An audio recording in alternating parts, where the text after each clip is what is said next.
So, hallo. Ich wollte ein kleines Video machen über VLANs heute mal. Also nicht über VPN, sondern über VLANs.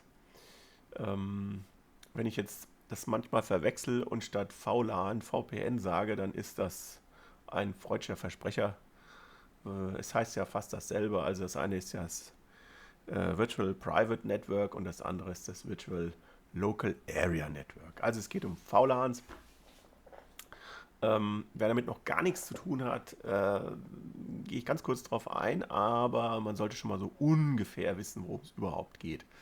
Also ich sag mal ganz frech, wenn ich weiß, wo das Schwimmbad ist, der braucht auch noch keinen Schwimmlehrer. So, und jetzt legen wir mal gleich los. Ich bin da drauf gekommen, weil ich habe ja bei meinem Video über die IP-Telefone hat ein User geschrieben, er hat das alles ins VLAN gesetzt. Das ist eine gute Idee. Das würde ich auch sofort so machen, wenn ich eine Firma berate, wie sie ihr Netzwerk aufsetzt. Dann würde ich auf jeden Fall auch das so sagen, dass man die IP-Telefonie in ein eigenes VLAN packen soll. Aber hier bei mir privat habe ich das nicht gemacht. Ich habe das mal ausprobiert, aber ich habe es nicht aktiv gemacht.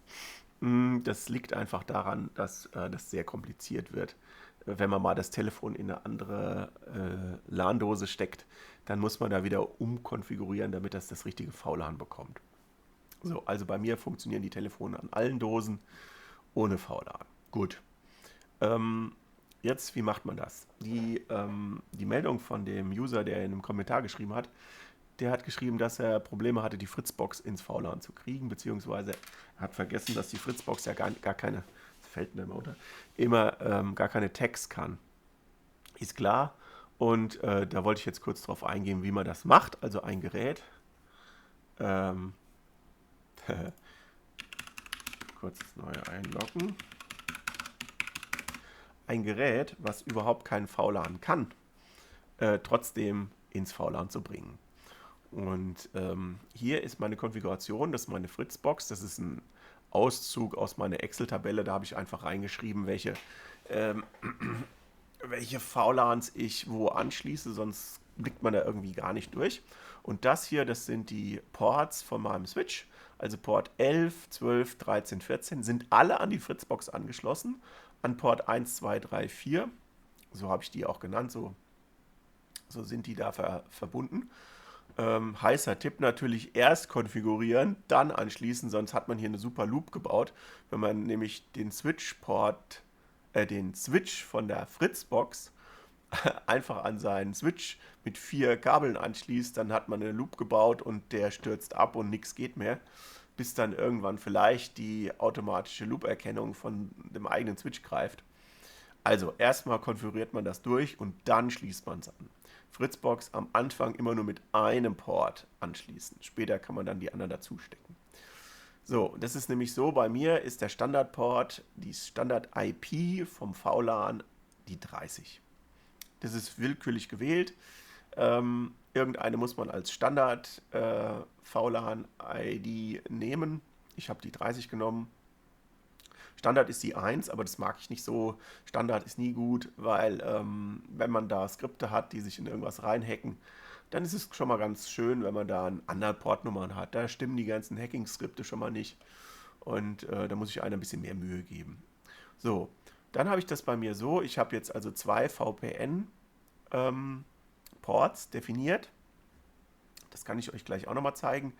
Das ist so, dass die Fritzbox hat die Option, wenn man einen VPN einrichtet, kann man sagen, auf welchem VPN welcher Port angesprochen wird. Kann man hier Bild weiter, muss mal gucken, hier geht das hier irgendwie. Ne, das geht natürlich doch, das geht. Zack. So.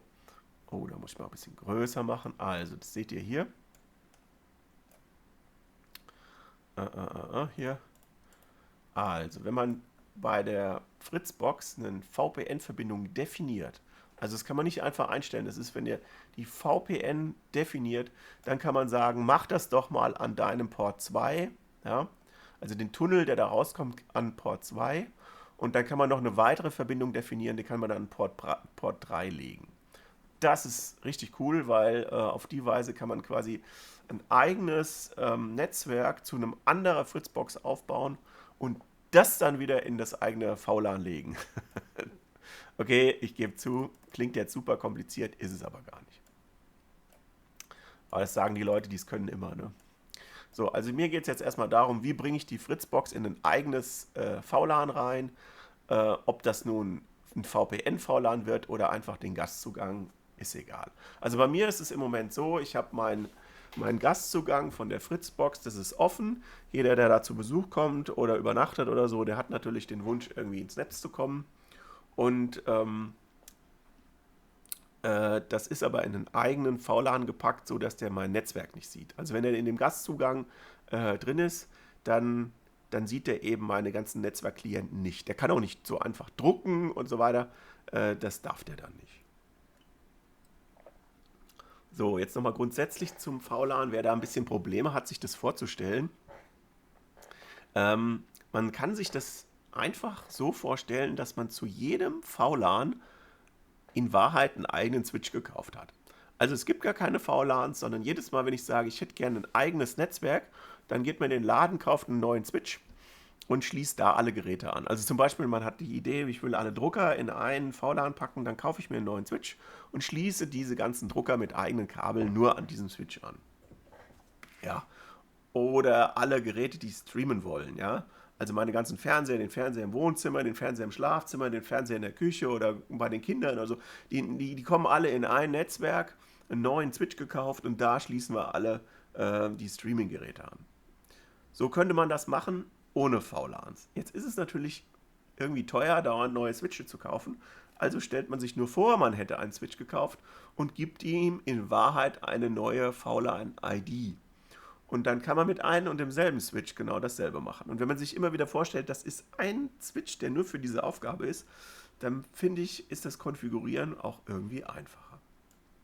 So, also bei mir ist es jetzt also so, die Standard-IP von einem VLAN ist die 30, VPN1 ist die 10, VPN2 ist die 20 und der Gastzugang ist die 12. Gut. Und jetzt ist es so, wenn ich jetzt meine Fritzbox später an meine Switche anschließen will, dann muss ich natürlich für alle Daten, die von der Fritzbox kommen, muss ich dem Datenpaket, was ja gar nicht von einem echten VLAN kommt, muss ich einen Tag dazu machen. Das heißt, die sind ungetaggt, weil die Fritzbox kann das nicht taggen. Also muss ich sagen, alles was an Port 12 angeschlossen ist für das VLAN 10 gedacht und kriegt einen Tag. Und so geht es dann auch los beim Konfigurieren. Ich hoffe, man kann es überhaupt sehen. Es ist eventuell ein bisschen klein. Also hier ist es nochmal dasselbe, was ich euch eben erzählt habe. Da gibt es den 10, die 12, die 20, die 30 und die 40. Die 40 ist hier nicht aufgeführt, weil die benutze ich nicht. Die habe ich mal testweise für Voice-over-IP benutzt. Die gibt es natürlich noch. Ich kann es jeden Tag wieder aktivieren. Aber ich habe da nur mit rumgespielt. Ich habe das also jetzt nicht so gemacht, dass ich die Telefone in eine eigene VLAN gesetzt habe, sondern die sind Teil von meinem HauptLAN. Ja. Und dann konfiguriert man da die Schnittstellen. Das sieht man am schönsten hier. Sieht alles furchtbar kompliziert aus, weil er das hier in so einer riesen Liste darstellt, aber es ist gar nicht so schlimm. So, und es geht jetzt uns um diese 4 Ports hier. 10, 11, 12, 13. So, oder 11, 12, 13, 11. Ich gucke mir also die 1 ist die 11 ist die 1, die 12 ist die 2, die 13 ist die 3, die 14 ist die 4. Weil ich versuche es immer möglichst einfach zu machen. Also, ne? Man kann natürlich auch mit der 10 anfangen. Die 10 ist die 1 und so, aber ich habe so viele Ports an meinem Switch, da habe ich das so ein bisschen organisiert. Also wir fangen bei der 11 an, die 11 ist die 1. Und die ist im VLAN 30 ist die Member und im VLAN 12 ist die Forbidden. Ja, also V steht für Forbidden und O steht für Member, also hier getaggt.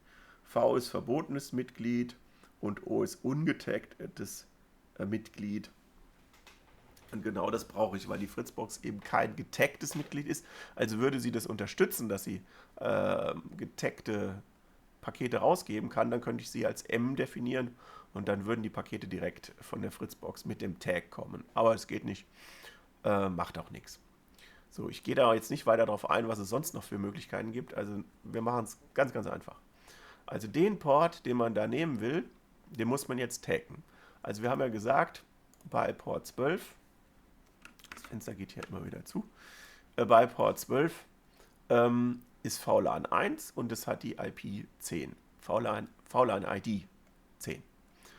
Und so habe ich das hier auch konfiguriert. Das heißt, die 10 ist die 10, auf der Port 13 ist die VLAN-ID 20 und jetzt hier ist ein bisschen, sieht es wild aus, die 14, das ist der Gastzugang. Die 14 ist für alles forbidden, bis auf die 12.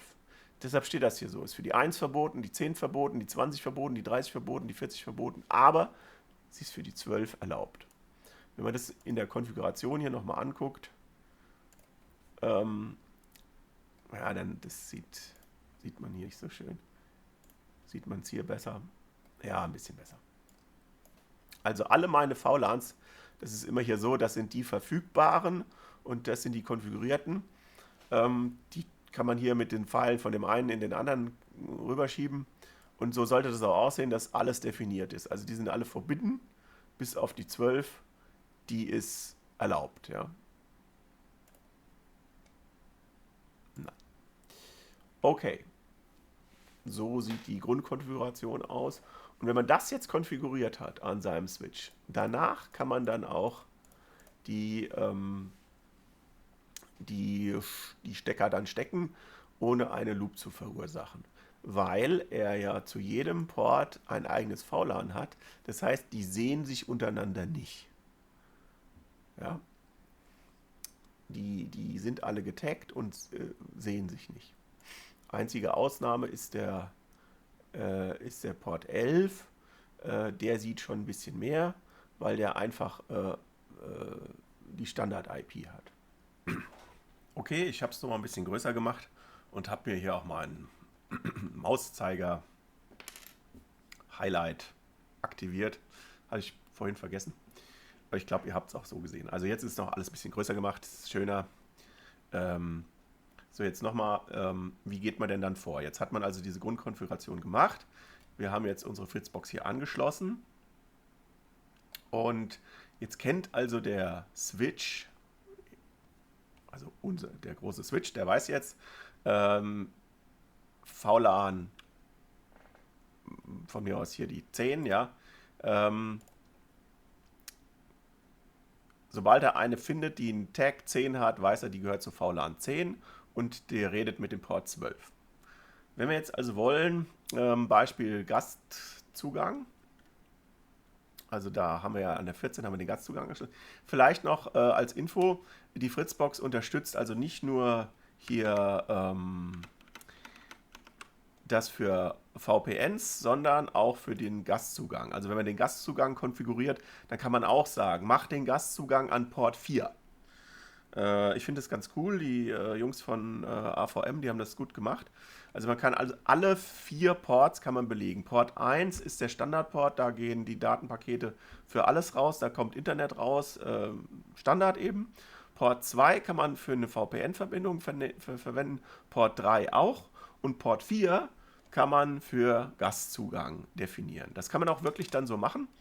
Wenn man den Gastzugang aktiviert, gibt es da einen Button, den Gastzugang auch auf Port 4 an der Fritzbox rausgeben. Weil normalerweise ist der Gastzugang ja für WLAN-Dinge gedacht. Aber man kann das richtig cool machen. Man kann also einen Gastzugang im LAN machen. Ich finde das super, weil auf die Weise kann man nämlich auch so Sachen machen, dass zum Beispiel Geräte, die nicht unbedingt das ganze Netzwerk sehen sollen, aber gar keinen WLAN-Zugang haben, sondern nur LAN-Zugang, also mein Fernseher zum Beispiel, den lasse ich nicht in mein HauptLAN. Es geht den überhaupt nichts an, was da sonst noch für Geräte sind.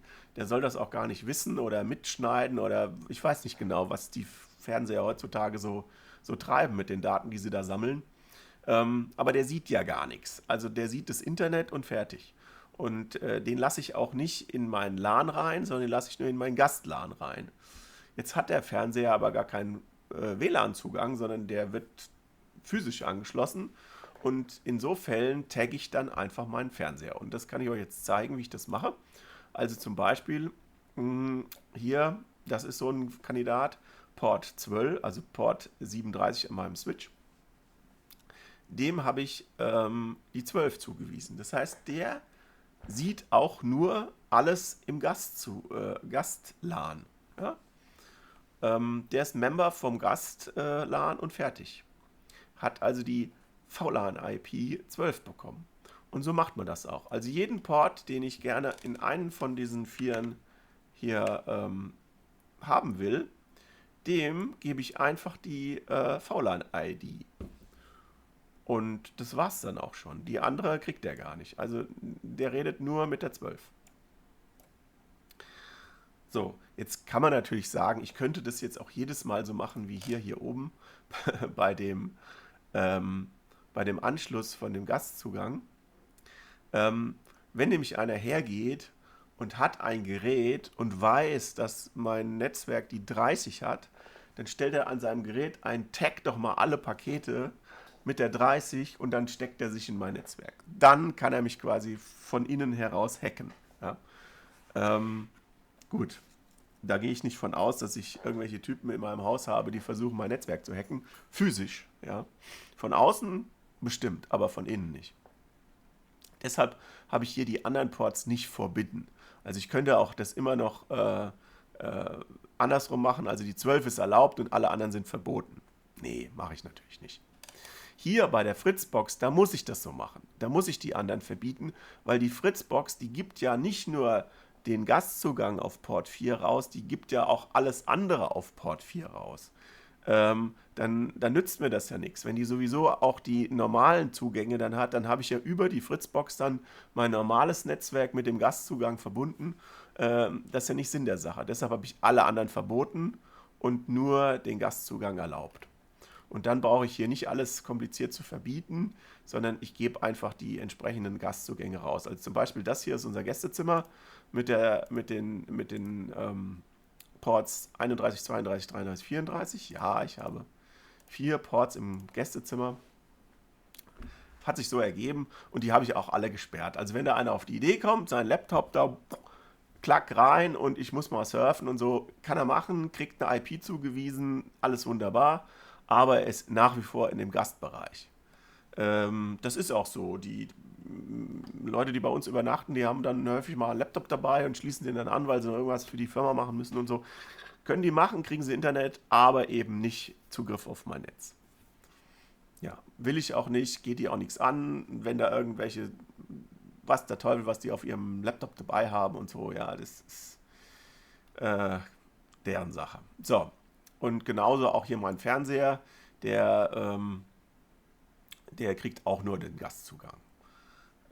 Geht ihnen auch nichts an. Ansonsten alle anderen Dosen, seht ihr, hier haben die 30, das heißt, das sind vollberechtigte Netzwerkdosen. Da kann ich dann auch hergehen und alle Geräte, die ich sonst so habe, anschließen.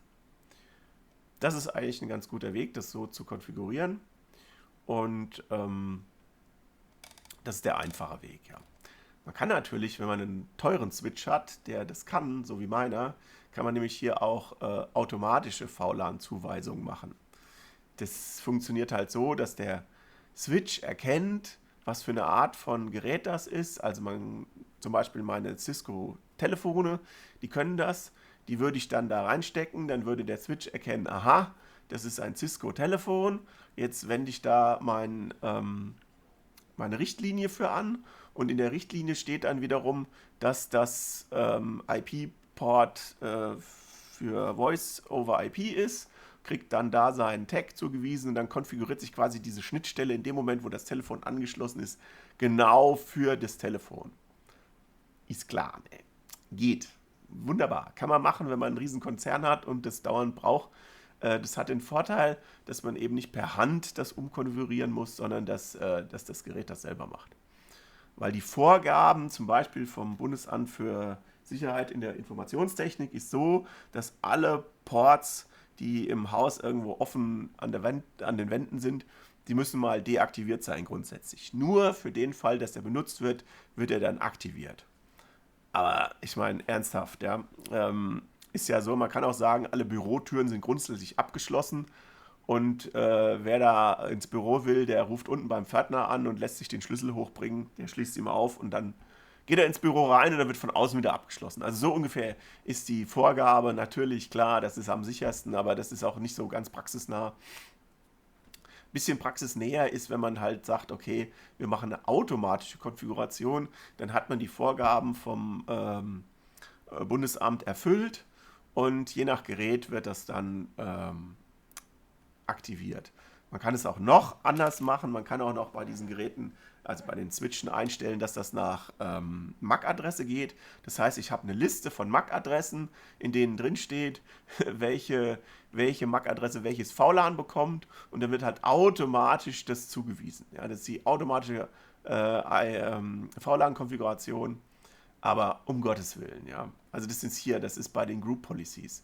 Da kann ich hier zu jedem Typ, kann ich da eine Group Policy einstellen und dann habe ich ein dynamisches VLAN. Ich will es nur mal erwähnt haben, für Leute, die das total geil finden, dass das alles vollautomatisch geht. Sowas gibt's, aber ja, das haben wir mal nicht aktiv, ja. Man kann sich ja auch verrückt machen. Es muss auch funktionieren. Ähm, ja, das ist für so Sachen wie Multicast TV, das ist für Hotelanwendungen, ja, oder eben hier auch, das ist schon voreingestellt, dass Voice-over-IP ein eigenes LAN hat, dann erkennt er das und dann hat das auch die höhere Priorität, macht dann auch eine, äh, wie heißt das? Fällt mir gar nicht ein, also Priorisierung je nach Service, aber ja, mein Gott, jetzt fällt mir das nicht ein, wie das heißt. Aber man kann dann den Service priorisieren und dann ist das Voice-over-IP halt mit einem höheren Prio als alle andere Traffic, damit die da nicht anfängt zu stottern da. Das kann man machen. Quality of Service heißt das, genau. Quality of Service kann man dann automatisch dem Voice-over-IP zuweisen. Ja, hier, Quality of Service. Aber das ist, glaube ich, Thema für ein anderes Video. Ja, wenn ihr sonst noch Fragen habt, schreibt es in die Kommentare und ansonsten viel Spaß mit euren VLANs.